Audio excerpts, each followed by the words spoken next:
रामायण।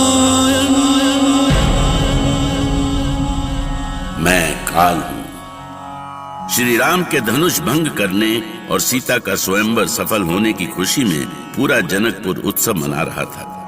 हर ओर ढोल, नगाड़े और तरह तरह के वाद्यों की ध्वनि गूंजने लगी थी। राम और सीता के इस मिलन की कल्पना से ही तीनों लोग आनंदित हो उठे। विवाह मंडप में भीड़ बढ़ती जा रही थी, पर शिव धनुष के खंडित होने की प्रचंड ध्वनि भृग कुल नंदन जमदागिनी पुत्र महर्षि परशुराम के कानों में पड़ी और वो व्यग्र हो उठे। किसने ललकारा है मुझे? किसका काल आ गया है जो उसने परशुराम को चुनौती दी है? गुरुदेव, आप अचानक अपने ध्यान से क्यों उठ गए? ये प्रचंड ध्वनि सुनी तुमने? ये मेरी शक्ति को चुनौती देती हुई ध्वनि? हाँ गुरुदेव, पर ये ध्वनि आपके लिए चुनौती कैसे हो सकती है? अरे, जिस प्रचंड ध्वनि से पूरा महेंद्र पर्वत डोल गया हो, उसका संबंध मुझसे ही है, केवल मुझसे। अवश्य ही किसी क्षत्रिय ने मुझे ललकारा है। परंतु गुरुदेव, नहीं, मेरी आशंका व्यर्थ नहीं हो सकती। ये अवश्य किसी क्षत्रिय के सर उठाने का संकेत है। उसे ढूंढना होगा, चाहे जैसे भी हो, ढूंढना होगा उसे। सहस्रार्जुन की तरह उसका भी वध करना होगा मुझे। लाओ मेरा परशुराम। ये लीजिए गुरुदेव। इस परशुराम को चुनौती देने वाला तू जो भी है, सुन ले, ये जमदग्नि पुत्र परशुराम तेरा काल बनकर आ रहा है।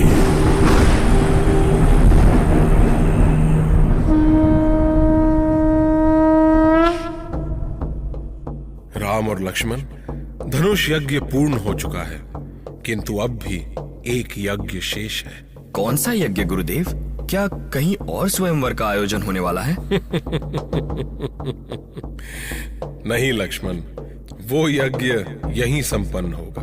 क्या आप विवाह के संपन्न होने की बात कर रहे हैं गुरुदेव? नहीं राम, स्वयंवर में तुमने जिस धनुष को तोड़ा है, वो धनुष कभी महर्षि परशुराम ने महाराज जनक को दिया था।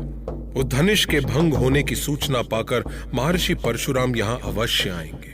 धनुष का खंडित होना उनकी आन की बात है, और वो अपनी आन के लिए कुछ भी कर सकते हैं। परंतु क्यों गुरुदेव? जब धनुष उन्होंने महाराज जनक को ही दे दिया है, तब उसके टूटने पर क्रोध कैसा? अब तो ये महाराज जनक का धनुष है ना? परशुराम ने क्षत्रियों के संहार का प्रण किया है लक्ष्मण। उनके लिए धनुष का भंग होना कोई बड़ी बात नहीं है, पर एक क्षत्रिय कुमार का उसे भंग करना जरूर एक चुनौती है। तो क्या वो हर क्षत्रिय को अपना शत्रु ही मानते हैं? उन्हें लगता है कि पृथ्वी लोक में राक्षसों और असुरों का अत्याचार इस कारण बढ़ा है क्योंकि क्षत्रिय दुष्टों के दमन का अपना धर्म भूल गए हैं। किंतु मैं जानता हूं कि राम और परशुराम कहीं न कहीं एक ही रास्ते पर हैं, और वो रास्ता है राक्षसों के अंत का। तो हमें क्या करना है गुरुदेव? हाँ गुरुदेव, यदि उन्होंने हमसे शिव धनुष के भंग होने के बारे में कुछ पूछा तो हम क्या उत्तर देंगे? तुम जो भी उत्तर दोगे वो ठीक ही होगा।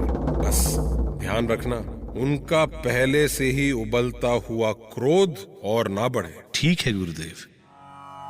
लक्ष्मण और परशुराम एक से बढ़कर एक थे। यदि परशुराम क्रोधी थे तो लक्ष्मण भी उनसे कम नहीं थे, और गुरु जानते थे कि एक बार दोनों आपस में टकरा गए तो कुछ भी हो सकता था, ऐसा कुछ जिसकी कल्पना कोई नहीं कर सकता था।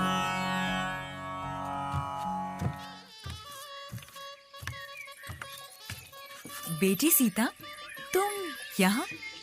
क्या हुआ तुम्हें? देखो, बाहर सब तुम्हारे विवाह की तैयारी में लगे हुए हैं और तुम यहाँ उदास बैठी हो। क्या बात है बेटी? क्या राम तुम्हारे इच्छित वर नहीं है? क्या तुम जो चाहती थी वो नहीं हुआ? वही हुआ माँ, वही हुआ। फिर क्या सोच रही हो? मेरे कारण पिताजी को बहुत कष्ट हुआ माँ। न जाने क्या क्या सुनना और सहना पड़ा उन्हें। कैसे कठोर वचन, कैसी पीड़ा। अरे ऐसा क्या हुआ? तुम्हारे पिताजी वो ही चाहते थे जो हर एक बेटी का पिता चाहता है, और वो इसमें सफल हुए। मैंने इस सफलता के पीछे छिपी पिताजी की चिंता देखी है माँ। वो कितने दुखी हुए थे जब मेरे साथ विवाह की बात पर कई राजाओं ने मेरी जाति, धर्म, कुल और गोत्र की बात की थी। भला पिताजी मेरा कुल गोत्र क्या बताते, जिसे वो यूं ही धरती से उठा लाए हो? उसकी क्या जाति और कुल गोत्र? ये तुम्हें क्या हो गया है बेटी? क्या हमारे प्रेम में कोई कमी रह गई बेटी? नहीं माँ, पर मैं ऐसी बेटी हूँ जिसके कारण उसके ही पिता का अपमान हुआ। ये दुख मुझे खाए जाता है। नहीं बेटी नहीं, तुम सदा उनके लिए उनका मान रही हो। पर माँ, बस अब ये सब सोचने का ये समय नहीं है। मंडप में तुम्हारी सखियां तुम्हारी राह देख रही हैं। वो देखो, वो आ भी गईं। अरे सीता, यहाँ अकेले में किसकी प्रतीक्षा कर रही हो? अभी तो विवाह के फेरे होने हैं, अभी से तुम अपने राम के सपने देखने लगी। इधर सीता की सखियां सीता राम के मधुर मिलन की कल्पना में खोई हुई थीं, और उधर मंडप में विवाह के आयोजन की तैयारियां चल रही थीं। और तभी वो हुआ जिसका सबको डर था। अचानक क्रोध में भरे हुए परशुराम वहां प्रकट हुए। बंद करो ये आयोजन, बंद करो ये उत्सव। राजा जनक का प्रणाम स्वीकार करें भृगुनंदन। क्यों राजा जनक, क्या तुम मेरे और मेरे परशु को भूल गए? भूल गए कि इसी परशु से मैंने 21 बार इस धरती को क्षत्रिय विहीन किया है? क्षमा करें महर्षि, आज मेरी पुत्री सीता का स्वयंवर था और महर्षि के चरणों में सीता का प्रणाम। सौभाग्यवती हो पुत्री, पर तुम्हारे विवाह के शुभ अवसर पर शिव धनुष कैसे भंग हुआ? किसने किया ये दुस्साहस? कोई उत्तर क्यों नहीं देता? राजा जनक, किसने तोड़ा ये धनुष? आशीर्वाद दें भृगुकुल नंदन। कौन हो तुम दोनों? हम अयोध्या के कुमार हैं। आप जिस धनुष की बात कर रहे हैं उसे हमने ही तोड़ा है। अयोध्या कुमार, क्या तुम भूल गए थे कि परशुराम अभी जीवित है? क्या तुम्हें किसी ने परशुराम के विषय में नहीं बताया? नंदन को गादी पुत्र विश्वामित्र का अभिवादन स्वीकार हो। ये दोनों किशोर चक्रवर्ती सम्राट अयोध्या नरेश दशरथ के पुत्र हैं और मेरे शिष्य। इनका नाम है राम और लक्ष्मण।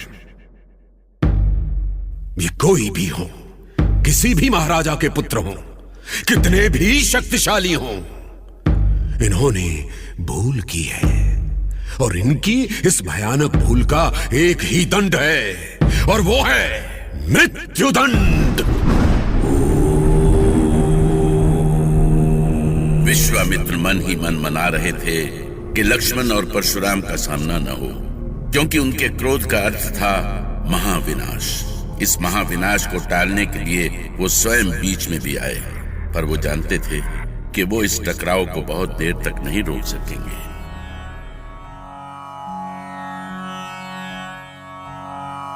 परशु उठाए परशुराम, बने शत्रु का काल। नयन क्रोध की ज्वाला बनके, नयन क्रोध की ज्वाला बनके, दिखे प्रलय विकराल। राम